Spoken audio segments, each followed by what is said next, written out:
참되고 영원한 사랑을 우리에게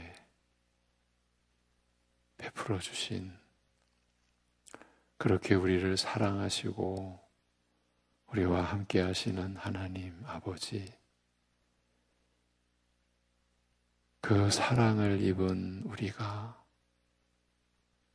결코 이 세상 것이나 육신의 것으로 인하여 평가받을 존재가 아니라는 하나님이 주신 은혜로 인한 깨달음이 오늘도 우리 안에 있어서 세상으로나 육신으로나 넘어지지 아니하고 주님 의지하고 주님 붙들어 주시는 그 능력을 힘입어, 하나님을 힘입어 오늘을 살면서, 그러기에 모든 일 가운데서 먼저 감사함으로, 그리고 우리의 것이 아니라 주님의 뜻을 우리가 이루고자 섬기고자 사는 신자의 인생의 목적을 오늘도 잊어버리지 않고 살게 하여 주시옵소서.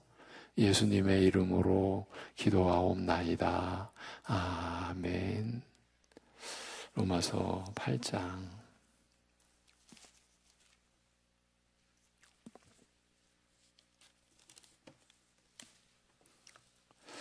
로마서 8장 1절에서 4절입니다.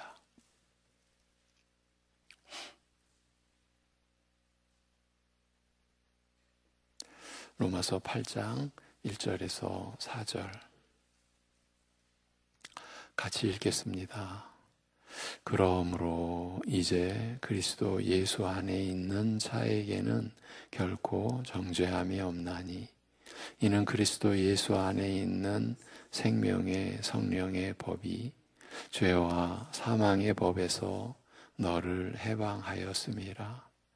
율법이 육신으로 말미암아 연약하여 할 수 없는 그것을 하나님은 하시나니, 그 죄로 말미암아 자기 아들을 죄 있는 육신의 모양으로 보내어 육신의 죄를 정하사 육신을 따르지 않고 그 영을 따라 행하는 우리에게 율법의 요구가 이루어지게 하려 하심이니라.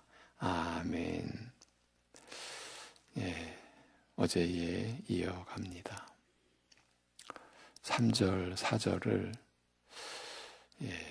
원문의 직역으로 다시 들려드리면 3절입니다. 율법이 육으로 말미암아 연약하여 할 수 없었던 이것과 관련하여 하나님께서는 속죄를 위하여 자기의 아들을 죄의 육과 비슷하게 보내사 육에 있는 죄를 정죄하셨으니, 4절, 이는 육을 따라 살지 않고 성령을 따라 행하는 우리에게서 율법의 요구가 이루어지게 하려 하심이라고 말씀합니다.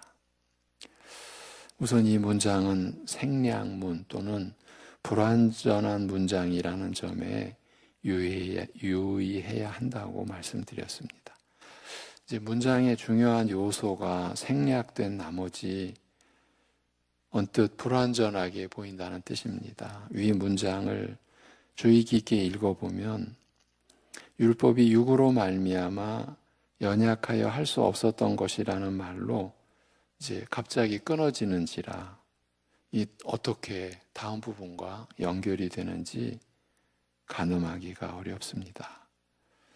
물론 이러한 특이한 표현법 자체가 강조의 효과를 위해 의도적으로 선택된 것입니다만, 대충 전체적인 뜻을 말한다면 율법이 육으로 말미암아 연약하여 할 수 없었던 것, 이 불행한 일을 두고 말한다면 하나님께서 아들을 보내어 죄를 정죄하셨다, 이렇게 요약할 수 있습니다.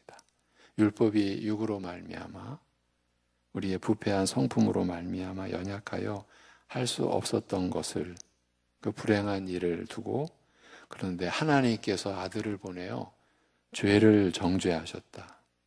이제 요점은 죄를 정죄하셨다입니다. 예.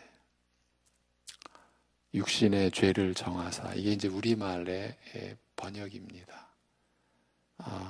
좀 더 명료하게 원문대로 말씀드리면 죄를 정죄하셨다. 아들을 보내요. 이렇게 요약이 됩니다. 먼저 율법이 육으로 말미암아 연약하여 할 수 없었던 것이라는 말은 우리가 지금까지 보아왔던 것, 로마서 7장의 내용, 육적 상태에서 겪게 되는 기괴한 일, 납득할 수 없는 일, 즉 부패한 육적 성품으로 말미암아 겪게 되는 불행하고 비참한 일에 대하여 설명한 그 내용들을 한마디로 압축한 것이라, 이렇게 볼 수 있다고 했습니다. 왜 육적 상태에서는 하나님의 거룩한 율법이 오히려 죄의 정욕을 불러일으키고 범죄하게 만드는지, 하나님의 법을 기뻐하고 지키기를 간절하게 원함에도 이런 간절한 마음과 굳은 의지가 왜 죄 앞에서 힘없이 무너지는지, 그 근본 원인을 밝힌 말이기 때문입니다. 즉 율법이 거룩한 율법으로서 기대되는 정상적인 기능, 즉 그 법에 순종하여 거룩하게 살게 하거나 죄를 회개하고 돌이키게 하는, 이게 우리가 기대되는 정상적인 율법의 기능 아니겠습니까? 그런데 이런 기능은 전혀 감당하지 못하고 오히려 죄에게 역이용당하여 정욕을 불러일으키고 범죄하게 만드는 이 충격적인 결과를 초래하는 근본 원인은 바로 우리의 부패한 육적 성품으로 말미암아 율법이 연약하였기 때문이라. 즉 본래의 제 역할을 감당하기에는 역부족이었기 때문이라는 뜻입니다. 지금 우리의 부패한 그 육적 성품, 그 육으로 말미암아, 이게 우리의 토대이기 때문에, 그래서 율법조차도 오히려 역으로 역이용 당할 수밖에 없는, 그래서 오히려 더 심히 범죄하게 만드는 지금 이 상황. 그래서 율법이 본래의 제 기능을 감당하기에는 역부족이었기 때문이라는 그 뜻입니다. 이와 같이 거룩한 율법이 우리의 부패한 육적 성품으로 말미암아 무력하게 되는 예는 물론 우리 개인적으로, 우리 스스로 얼마든지 확인이 됩니다만, 이 사실을 역사적으로 증명한 중요한 신뢰가 바로 이스라엘의 역사적 실패라는 점, 어저께 이 부분까지 우리가 나눴습니다. 이 부분부터 우리가 이어갑니다. 아담으로 말미암아 죄와 죽음이 세상에 들어온 다음, 그러니까 첫사람으로 말미암아 죄와 죽음이 세상에 들어왔다.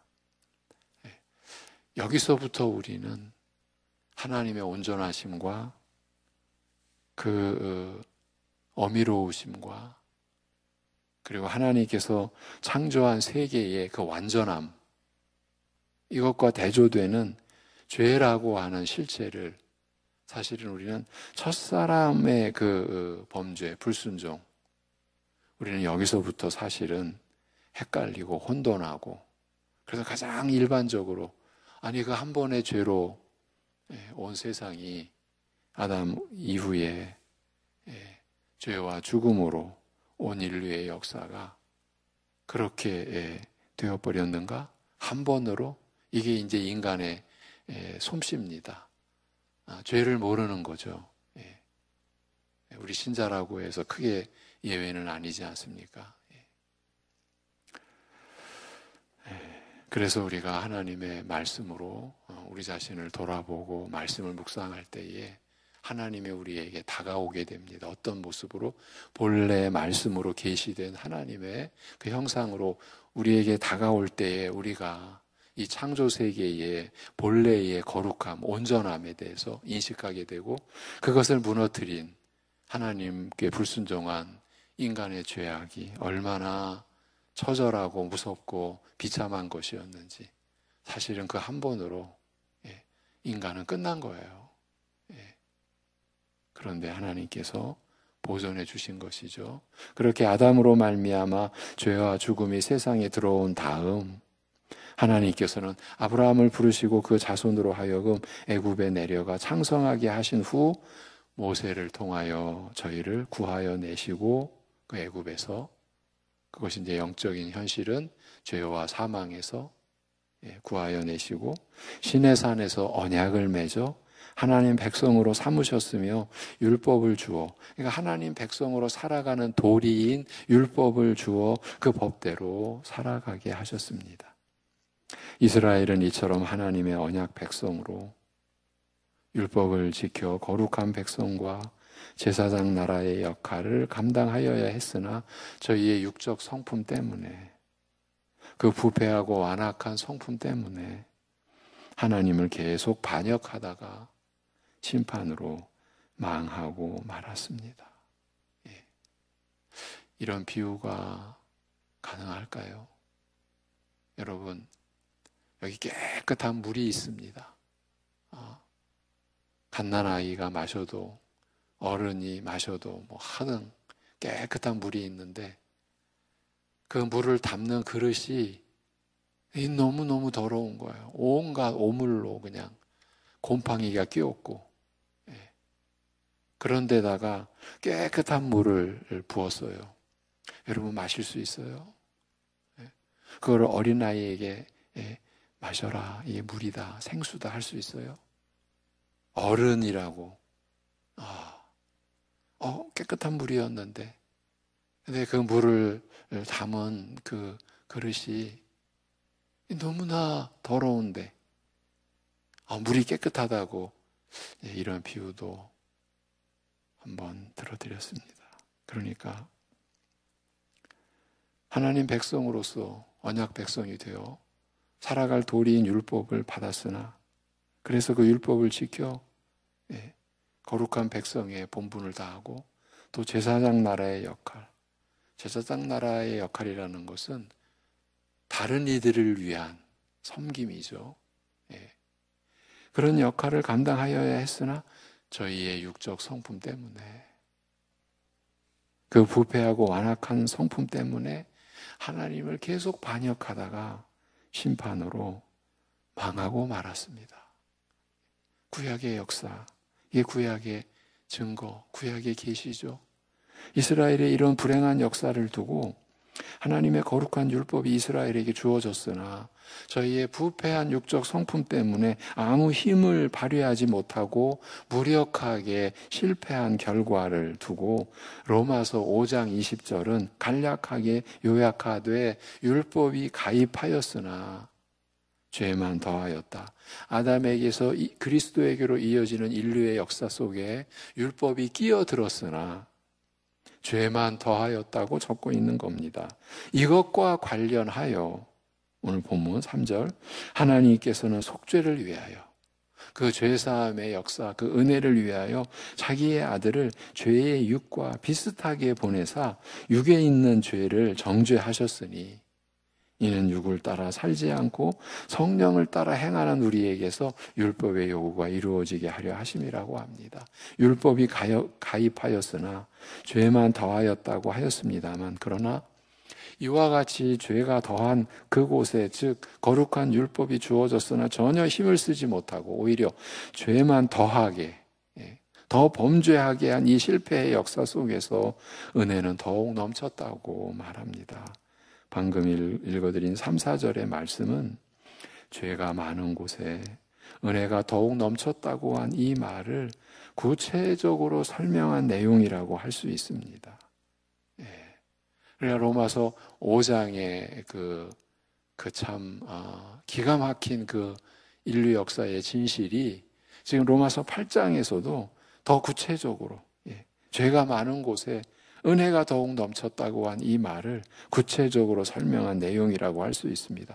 죄가 많은 곳에 은혜가 더욱 넘쳤다고 하니까 인간의 재주는 또 어떻게 나오느냐 하면, 그러면 은혜를 넘치게 하려면 죄에 거하면 되겠네, 이런 질문으로 로마서 6장이 시작하지 않습니까? 그런데 결코 그럴 수 없다고. 이렇게 지금 우리가 나눈 내용이죠. 그것을 죄가 많은 곳에 은혜가 더욱 넘쳤다고 한 이 말을 구체적으로 설명한 내용이 본문 3, 4절인 것이죠. 죄송하지만 어쩔 수 없이 직역으로 계속 들려드립니다. 이것과 관련하여 하나님께서는 속죄를 위하여 자기의 아들을 죄의 육과 비슷하게 보내사 육에 있는 죄를 정죄하셨으니 하나님의 거룩한 율법이 육으로 말미암아 부패한 육적 성품으로 말미암아 연약하여 할 수 없었던 탓에 율법을 통하여 죄가 제거되거나 소멸한 것이 아니라 오히려 육으로 말미암아 죄가 더 기승을 부리게 되어 실패로 끝난 이스라엘 역사 속에서 은혜가 더욱 넘쳤다고 하였습니다만 하나님께서 이 일을 구체적으로 어떻게 이루셨는지 설명하는 내용이죠. 죄가 더한 곳에 은혜가 더욱 넘치게 하신 하나님께서 그 일을 구체적으로 어떻게 이루셨는지 그거를 풀어준 내용인 거죠. 우선 하나님께서는 속죄를 위하여 자기의 아들을 죄의 육과 비슷하게 보내사 육에 있는 죄를 정죄하셨다고 말합니다. 죄인의 죄를 대속하기 위해서 자기 아들을 보내시되 죄의 육과 비슷하게 보내셨다고 말합니다. 아들을 죄의 육과 비슷하게 보내셨다는 말은 말씀이 육이 되신 일, 요한복음 1장 14절이죠. 우리는 말씀이 육신이 되사 이렇게 우리가 다 기억하고 있죠. 그 말씀이 육이 되신 일, 곧 말씀이신 아들께서 사람이 되신 성육신을 가리키는 말입니다만 죄인의 죄를 대속하기 위하여 오시는 만큼, 즉 사람을 대신하여 그의 죄를 지시기 위하여 세상에 오시는 만큼 사람이 되시는 것이, 즉 성육신이 필수적이었다고 할 수 있습니다. 참, 이 세상의 절대적인 신비고 비밀인 거죠. 하나님의 아들께서 우리의 죄를, 사람을 대신하여 그의 죄를 짊어지시기 위해 세상에 오시는 만큼 사람이 되셔야 했습니다. 이 성육신이 필수적이었습니다. 이것이 하나님 나라인 교회가 이 땅에 세워져 가며 간직하고 보존하고 이 땅에 전해야 하는 복음의 기본이죠. 그런데 아들을 보내어 사람이 되게 하신 성육신을 두고 죄의 육과 비슷하게 보내셨다고 말한 내용을 설명하기가 쉽지 않습니다. 우리말 성경은 죄 있는 육신의 모양으로, 이 모양이 이게 비슷하게라는 뜻이에요. 죄 있는 육신의 모양으로 보내요 라고 우리말로는 번역이 됐는데 좀 더 정확하게 묘사해드리기 위하여 원문으로 표현하면 죄의 육과 비슷하게 보내셨다. 만일 비슷하게라는 말 없이 그냥 죄의 육으로 보내셨다. 그러면은 죄 있는 육신으로 보내셨다. 이 말이 되는 거예요. 이건 어떻게 되는 거예요? 죄 있는 우리말 번역대로 하자면요, 모양을 빼버리면요, 이 비슷하게를 빼버리면 죄 있는 육신으로 보냈다. 그러면은 우리의 죄를 지실 수가 있나요? 지금 이 문제예요. 만일 비슷하게라는 그 말 없이 죄의 육으로라고 표현하였다면 7장에서 육이라는 말을 사용한 예를 따라 부패한 육적 성품의 뜻을 적용하기는 어려울 것입니다. 지금 육은 부패한 육적 성품이거든요. 이대로 이해할 수가 없는 거예요. 자칫 예수님께서도 여느 인간과 마찬가지로 죄의 부패한 성품을 지닌 채 태어나셨다. 말하자면 아담으로부터 부패한 성품이라는 원죄를 물려받으셨으니 그 역시 죄인으로 원죄를 물려받으셨으니 그 역시 죄인으로 나셨다는 말이 될 수 있기 때문입니다. 이런 경우 예수님께서는 그 자신 역시 죄인이어서 죄인의 죄를 대속할 자격을 잃게 됩니다. 자기의 아들을 죄의 육과 비슷하게 보내사라는 표현은 분명 예수님의 성육신을 가리키는 만큼 여기에서 죄의 육이라는 말은 인간적인 성품, 곧 인성을 뜻한다고 보는 것이 옳을 것입니다. 육이라는 말만으로도 인간성을 뜻할 수 있음에도 굳이 죄의 육이라고 말한 까닭은 아담의 범죄 후 인간의 성품이 죄로 오염되어 부패한 사실을 염두에 두었기 때문이라고 볼 수 있을 것입니다. 다만 죄의 육이라는 말에 비슷하게, 우리말로는 모양, 이 비슷하게라는 말을 덧붙인 것은 비록 인간의 성품을 취하여 사람이 되셨으나, 인성을 지니신 그 사람이 되셨으나 죄로 오염된 인간성을 그대로 취하신 것이 아니라 죄로 오염되지 않은 인간성, 곧 아담의 원죄로부터 자유로운 인간성을 취하신 것을 알리기 위해서라고 할 수 있습니다. 그래서 동정녀 마리아에게서 성령으로 잉태되셨다라는 이 진리의 진술, 우리의 신앙 고백이 우리에게 절대적으로 중요한 이유가 여기 있는 것입니다. 우리와 같은 부패한 성정으로, 부패한 그 성품대로 태어나셨다면 대속할 자격을 잃게 되시기 때문입니다. 이렇게 아담의 원죄로부터 자유로운 인간성을 취하신 것을 알리기 위해서 자기의 아들을 죄의 육과 비슷하게 보내셨다. 이렇게 우리에게 알리고 있는 겁니다. 물론 그렇다고 해서 사람이 죄로 인해 겪게 된 연약함이나 고통과 슬픔을 겪지 않으시고 예수님께서 무슨 초인처럼 사셨다는 뜻은 아닙니다. 그는 우리 죄인이 겪는 연약함과 고통과 괴로움과 슬픔과 비탄을 누구보다 깊이 겪으셨습니다만 죄는 없으셨다고 말합니다.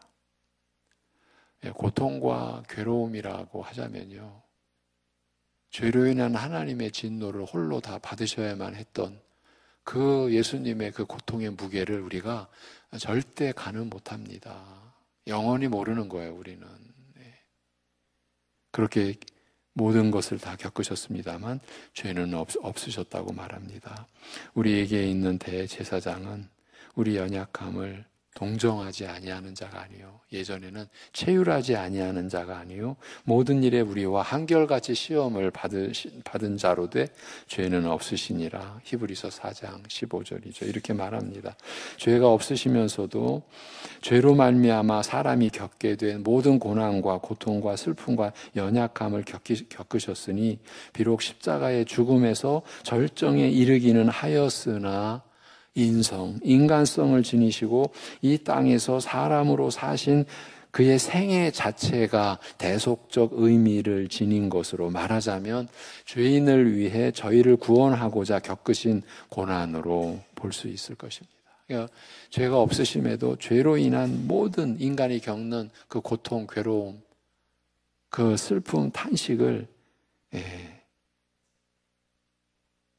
다 겪으신 거예요. 그 생애 자체가 대속적 의미를 지닌 것이요, 그래서 죄인을 위해 저희를 구원하고자 겪으신 고난, 그 생애 자체가 그 고난으로 볼 수 있을 것이고, 물론 십자가의 죽음에서 그 고난이 절정에 이르렀기는 하였으나 생애 자체도 대속적 의미를 지닌, 그래서 겪으신 고난이었다.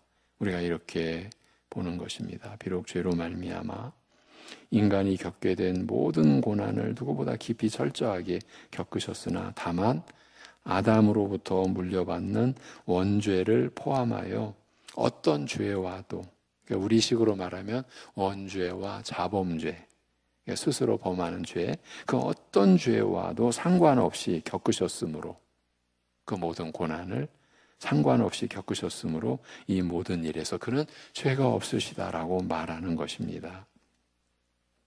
이제 육에 있는 죄를 정죄하였으니, 아주 요점이죠. 육에 있는 죄를 정죄하였으니 그리스도의 고난 십자가에서 당하신 그의 대속적 죽음은 부패한 육적 성품을 통하여 우리를 지배하는 그 죄까지도 정죄하셨다는 그 뜻이에요. 부패한 육적 성품으로 우리를 지배하는 그 죄까지도, 그래서 사망을 불러온 그 죄까지도 정죄하셨다는 그 뜻입니다. 십자가에서 이루신 속죄가 얼마나 깊이 그리고 넓게 그 효력을 미치는지 일깨워 주는 그 내용입니다.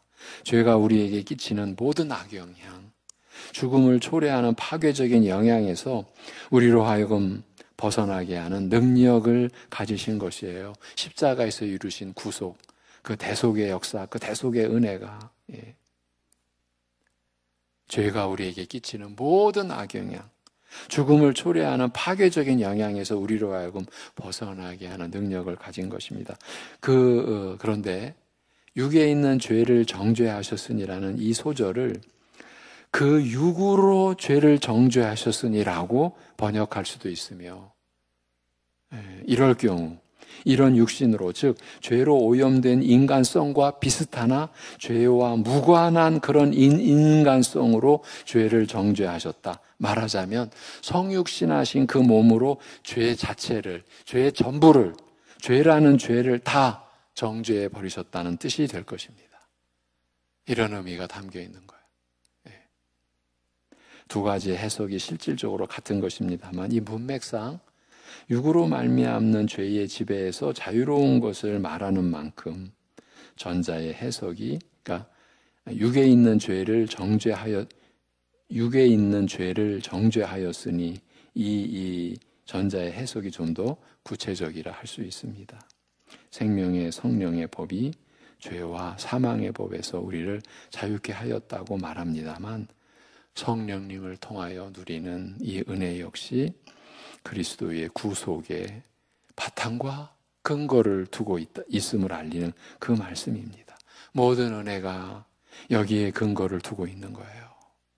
여러분, 우리가 받아 누리는 모든 은혜가 그리스도의 구속의 바탕과 근거를 두고 있습니다.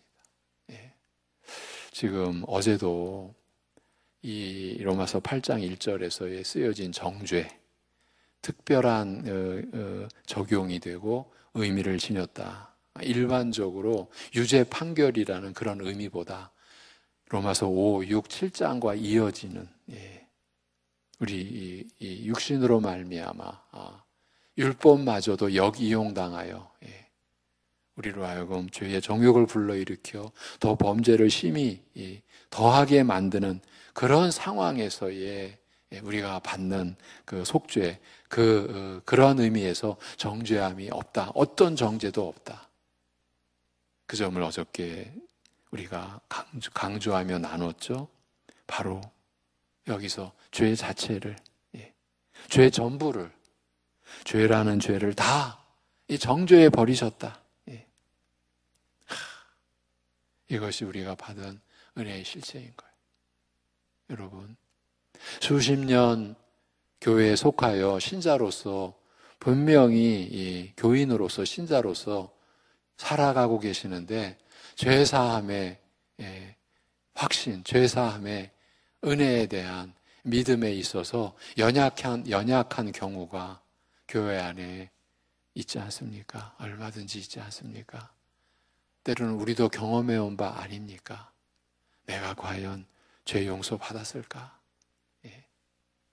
그 얘기는 뭡니까? 그거는 우리의 경험으로 우리에게 주어질 역사가 아닙니다. 어쩌면요, 우리 이 지체 신자들 가운데 안타까운 믿음의 경우가 뭐냐 하면 자기는 회개 기도할 때마다 그 어릴 적 기억나는 모든 죄를 회개 기도할 때마다 그렇게 회개 기도한다라는 그런 얘기를 하시는 교인, 성도가 있어요. 너무나 불쌍한 거예요. 그분은 사실은 은혜에 매여 하나님을 향하여 사는 자유로운 삶을 구가하는 것이 아니라 사실은 죄에 매여 있는 거예요. 회개할 때마다 자기는 자기가 기억하는 한 모든 죄를 다 회개해야 된다. 우리식으로 말하면 그래야 직성이 풀린다. 그래야 속이 후련하다. 이렇게 되는 거예요. 그게 여러분 죄사함의 은혜를 구하는 기도입니까? 그거는 불신에 쩔어서 몸부림치는 것이다. 이렇게까지 제가 감히 그런 부분을 폄하하려고 말하는 게 아니라 그런 분들을 그 안에서 그대로 있게 하면 안 되기 때문에 이렇게 강조해서 더 불행한 지금 삶을 살고 있다라는 강조를 해드리는 거예요. 네. 여러분, 이게 제가 지어낸 말이 아니에요. 네. 우리 교회 안에서 제가 들은 얘기예요. 또 한 가지, 자기가 기억하는 죄가 다 죄입니까? 그러니까 나는 다 회개했어. 여러분, 그 말을 우리는 할 수가 없는 말 중에 한마디예요. 다윗조차도 그 끔찍한 죄악을 범하고서 깨달은 게 뭐냐 하면 자기가 지금 저지른 참 너무나 참혹한 죄보다 더 무서운 원죄가 내 안에 있었다라는 것을 그제서야 깨닫고 고백한 시편이 시편 51편 아닙니까? 근데 난 내 죄를 다 회개했어? 이것도 결국은 자기 의입니다. 그만큼 우리는 하나님의 나라, 하나님을 모르고 우리 자신 그 죄조차도 모르는 거죠. 제가 지금 불신자를 놓고 얘기하는 게 아닙니다. 우리를 신자의 우리를 놓고 보는 겁니다. 그러니 말씀 앞에서 경고망동하는 게 얼마나 무지스럽고 마치 다 안다는 것처럼 여러분 절대 그럴 수가 없어요. 우리가 지금 은혜 받아서 말씀을 아는 만큼도 하나님이 허락하셔서 아는 만큼이에요. 어찌 우리가 말씀을 다 알아요? 그 얘기는 하나님을 다 안다는 얘기나 똑같은 말인데 이제 마무리를 하고 우리 기도해야죠. 이번 주간 짧게 마무리를 합니다. 이는 육을 따라 살지 않고 성령을 따라 행하는 우리에게서 율법의 요구가 이루어지게 하려 하심이라. 본문 4절입니다. 육적 성품을 통하여 우리를 지배하는 그 죄까지 정죄하심으로써 우리를 죄에서 자유하게 하신 은혜를 우리가 구체적으로 어떻게 얻어 누리는지 이거를 가르치는 말씀이 본문 4절이에요. 육을 따라 행하지 않고 성령을 따라 행하는 자들에게 율법의 요구가 이루어지게 하심으로써 정죄로부터 벗어나게 하신다는 그 뜻이에요. 부패한 육적 성품을 따르지 않고 오직 성령을 따름으로써 이와 같이 지속적으로 성령을 따라 행하는 삶과 더불어 누리게 하시는 그 자유라고 밝힌 것에 주목할 필요가 있어요. 다음 주 구체적으로 이 4절을 우리가 나눌 것이에요. 오늘 여기까지만 하고 기도를 하겠습니다. 하나님 아버지, 우리에게 말씀을 주시고 말씀의 권능과 그 은혜, 또 은혜가 우리에게 베풀어지는 그 능력을 우리가 실제적으로 구체적으로 알아가게 하시고 그를 누리게 하시는 은혜의 역사에 또 감사를 드립니다. 아버지 하나님, 우리가 말씀에 다가가는 것이 오직 성령님의 역사라. 우리가 은혜를 우리가 입을수록 우리는 더 낮아지고 겸손해지고 어찌 나 같은 자에게 이런 배려를, 이런 사랑을 베푸셨는지라는 이 고백이 우리의 마음에 진실하게 절절하게 일어날 수 있는 그러한 우리로 살아갈 수 있게 오늘도 우리가 그 은혜를 입을 때 전혀 그 은혜를 입을 수 없는 자격 없던 어떤 바탕도 없던 공로도 없던 그런데 우리가 값없이 그야말로 선물로 값없이 우리가 은혜로 받아 그 우리를 살리는 은혜로 우리가 오늘을 살아갈 때 곧바로 하나님을 향하여 그래서 의롭고 거룩하게 살아갈 수 있는 은혜 내려주시고 우리가 그렇게 살아갈 때 절대 내 실력이 아니라 내 수준이 아니라 성령을 따라 행하는 우리에게 베풀어 주시는 하나님의 은혜의 차원임을 우리가 고백하고 그래서 내가 의롭고 거룩하게 살아가는 것이 가족과 이웃에게 해가 되고 그들을 힘들게 하고 그를 어렵게 하는 것이 아니라 오히려 내가 더 어려워지고 내가 함께하는 가족과 이웃이 지체가 더 자유로워지고 더 기쁜 삶을 살아갈 수 있는 그러한 삶을 살게 하는 그러한 우리 되게, 그러면서도 우리는 감사하여 하나님을 섬기며 살아가는 그 기쁨을 누릴 수 있게 그렇게 살도록 하여 주시옵소서. 아버지 하나님, 이 나라를 긍휼히 여겨 주옵시고 전쟁에 그야말로 그 포성이 꿈틀거리는, 아니 지금도 일어나고 있는 그 나라 민족 속을 주여 긍휼히 여겨주시고 이러한 가운데 인류의 역사를 하나님이 다스리시는 그 믿음에 우리가 굳건히 설 수 있게 하여 주옵소서.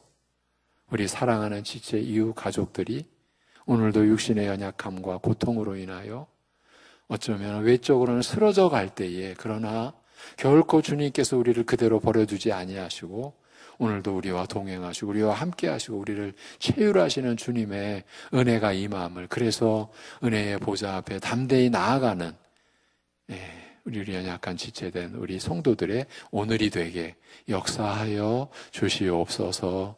예수님의 이름으로 기도하옵나이다. 아멘.